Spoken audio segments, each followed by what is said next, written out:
Hey guys, welcome back to the channel. Thanks for tuning in again. Today we are parked up at Oakley Farm. This is a sort of a regular campsite that we come to, well, quite frequently. I think I may have done a few videos here that you may or may not have seen. And today we're going to talk about things that is best to have in the van, but hope you never need.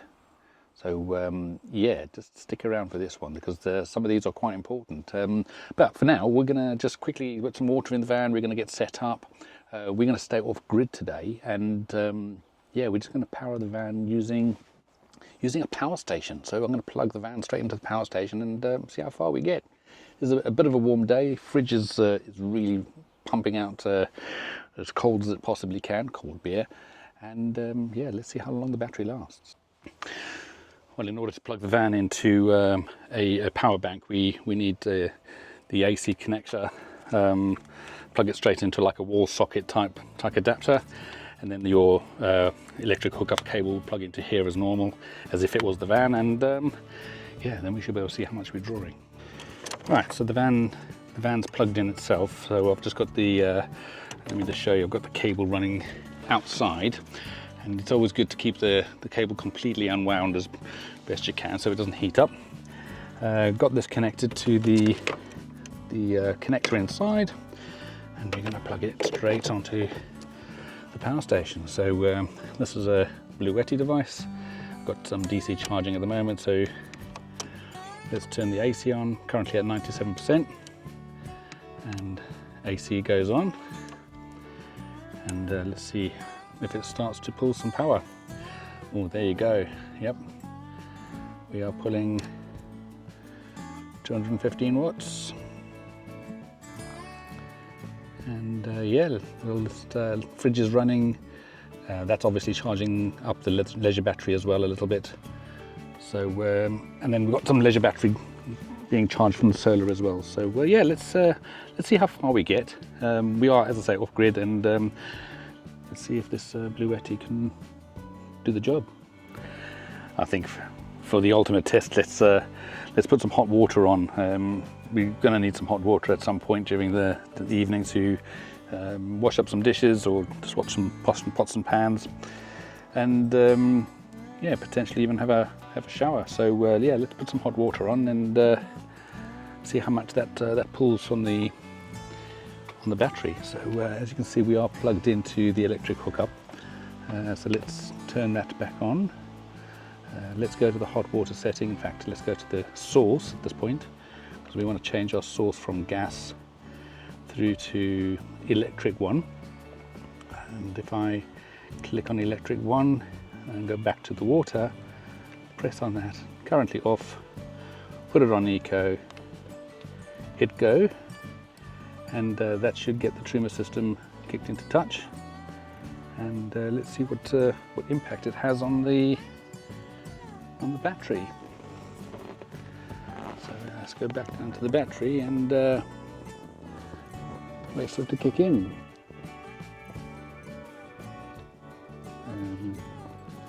Let's just see how far it goes.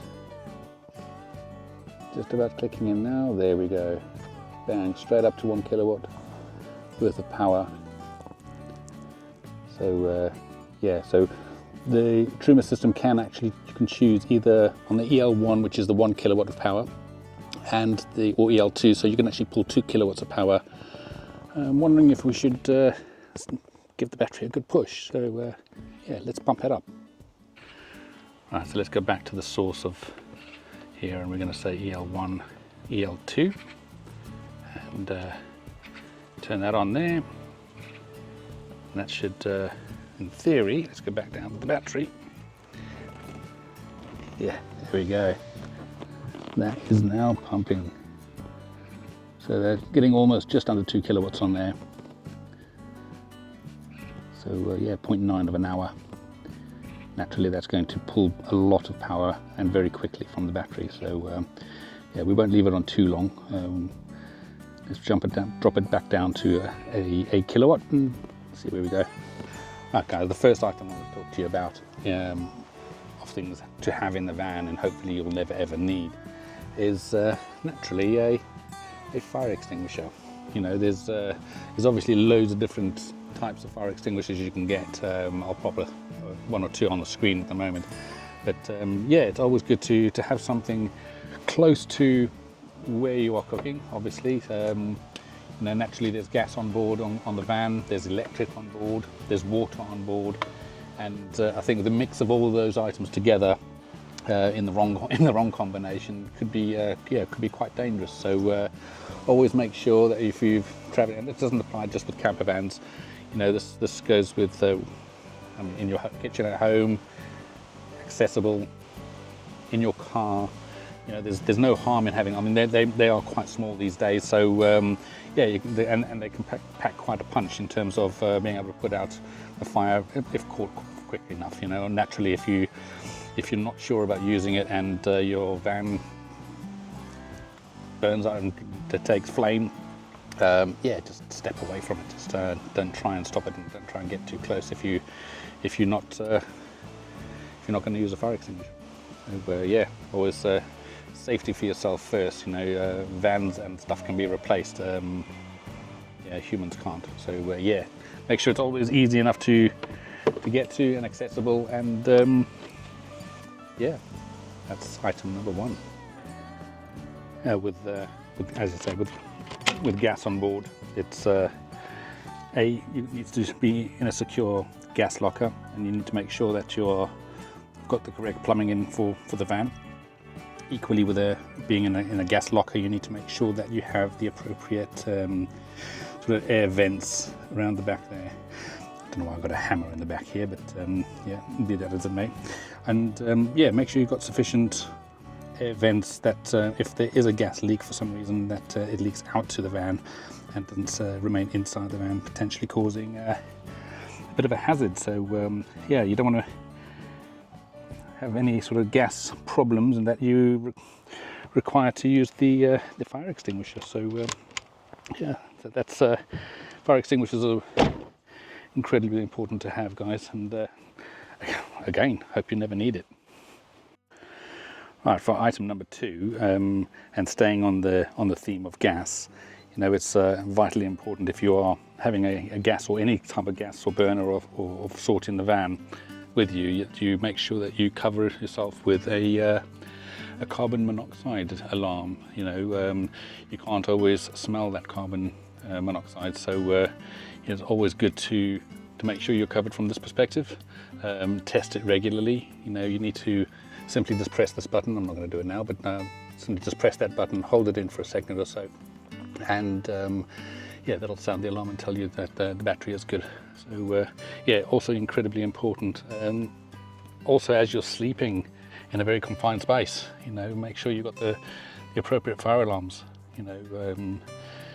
Yeah, they're little things, and hope that you never need them. But yeah, always have them in the van, and yeah, and if they do decide to go off, for whatever reason, don't question them. Make sure you get yourself out of the van and promptly as well. So yeah, human safety first. Make sure you're safe. Make sure you're out of the van, and then you can sort of tackle out whether it's a fire, whether it's just a gas leak or something like that. So yeah, safety first. So yeah, let's look for the next item.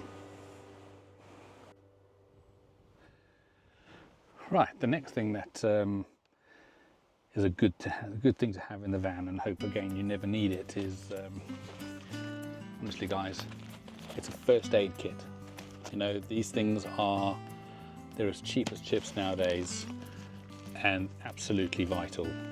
We've got 3 grandchildren between us, and if they're ever in the van and they're going to have a stumble over, or they cut their finger or graze, or heaven forbid even worse, it's always good to have something in the van. Now, this is just basics. I mean, we've got a ton of plasters in there. Plasters always they always fix a wound, even if there's no real wound there. So you put a plaster on it, always makes it better. Don't forget to kiss it better. Then it works even better. Things like having tweezers, small pair of scissors. You get something in your eye, you get a bit of saline in there as well. I mean, to be honest, this kit honestly cost less than £20. You got wound wiping wipes inside here, which are sterile. You've got small bandages. You got triangular bandages for slightly bigger wounds and that type of thing, or arm breaks or whatever the case might be. So again, something you hope you never really need to use, but incredibly vital to have in a car, in a house, in your van if you're away. You know, it's always handy to have just a small kit, you know, just something that you know can at least fix fix a sore finger at the end of the day. You know, ultimately that's what you need. So yeah, that's the next item is, if you haven't got one, go and get yourself a first aid kit. You know, they're vital, and they're really not that expensive. Well, this brings me up to the next item, guys. Is you know, if you get stuck in the van with a flat wheel or puncture or whatever the case might be, it's always handy to have a tire inflator. You know, again, nothing that is over the top expensive. You know, I think they're sort of around the £20 mark on Amazon, where you can quite literally use this, plug it either directly into the vehicle itself, or if you've got a small little power bank, plug it into that, and that'll allow you to inflate your wheels, inflate the tires. So this particular one has got a bit of a torch on the side, so if you're out and about and you're in the dark, you can plug it in, pump your tires up, and yeah, you can set the tire pressure here as well, and then just hit the button and then pump the tires. Yeah, so again, something that is handy to have in the van, but ideally you don't want to be using stuff like this. But yeah, it's great to, if you've got it, it can get you out of a pickle at least, you know. Yeah, and yeah, it doesn't take up too much storage. Again, this is a small little cheap one that's off Amazon, and yeah, it'll, hopefully we'll never need it, but if we do, we've got one. Well guys, this brings us up to the last item that I want to show of things that are nice to have in the van, and but hope you never really need to use them. You know, camper vans being camper vans, they run on batteries, and if they're parked up for too long, or if you use too much power, or if you leave the fridge on and the battery drains, and you know, the leisure battery goes flat, and then the cab battery goes flat, it's always really handy to have something like a jumper lead system in the van. Now, you're not always going to have a set of jumper leads, and if you do have jumper leads, there's not always somebody going to be around that you can clamp onto another battery with. So yeah, I've got the Nocco Boost XL system, which is it's not the big one. This is the GB50 unit, so not massive, but what's nice about this particular unit, it can actually do up to 4.5 litre vehicles. This is a 2.2 litre diesel vehicle that I'm driving here in Dora. So yeah, perfectly capable of being able to sort of jump start the battery if we do run into a bit of trouble. So what it comes with your typical jumper lead type clamps. The clamp then plugs directly into the Nocco system, and literally just plugs into that. And get it the right way around. Yeah, plugs into that. You effectively turn the button on and you are good to go. So I mean, this particular one also acts as a torch as well, so you can see what you're doing around the battery compartment. This particular vehicle, the Peugeot Boxer, has got the battery just underneath the seat that I'm sitting on at the moment, so it's not under the hood or bonnet. And yeah, so you just need to lift the carpet, undo the clamps, and charge the battery. It doesn't charge the battery, but effectively allows you to jump start it. Yeah, really handy tool to have. You know, it's got little USB ports on it as well, so if you want to use it as a portable charger, you know, charge your phone or plug in some sort of a USB light if you need a bigger light, for argument's sake. Very handy to have. Again, another item that hopefully you never really need to use, but yeah, worthwhile having in the van, and again, doesn't take up too much storage space, you know, and yeah, get you out of a right pickle if you're in one. So yeah, that brings us to the final item. So if you like this sort of content, guys, give us a thumbs up in the section below. Subscribe if you haven't already. It'll be lovely to have you along with this journey of ours, and yeah, I hope you enjoyed these few items, and we'll catch you on the next one. Cheers.